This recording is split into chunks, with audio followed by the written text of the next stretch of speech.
se, co to je, co to duní ze všech stran. Zpívá stadion. Tak fotbal hraju od malička a samozřejmě se potkávám s ženským fotbalem, protože pocházím z Hradce Králové a Hradec Králové měl vždycky velmi dobré ženy. Tak vlastně po strašné době spadli z ligy minulý rok, takže jsem velmi rád, že se holky semkly a postoupily zpátky, protože Hradec do ligy patří. A jak Hradci, tak i Zbrojovce přeju, aby měli úspěšný ročník a aby se jim dařilo v lize.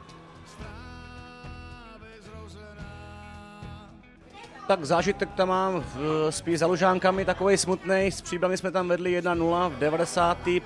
minutě jsme vedli 1-0.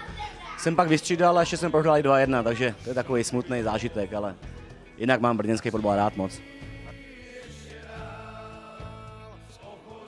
Tak abych řekl pravdu, ani moc mých známí, moc jejich dívky nebo dcery fotbal nehrajou, ale jak říkám, celý život jsem se pohyboval kolem fotbalu a v Hradci Králové ty ženský dělají dobře, nebo ty dívky dělají dobře, takže jsem tak po očku sledoval, i jsem hodně zápasů hrál jako mladší žák nebo starší žák proti ženám, takže jsem takhle hodně okusil.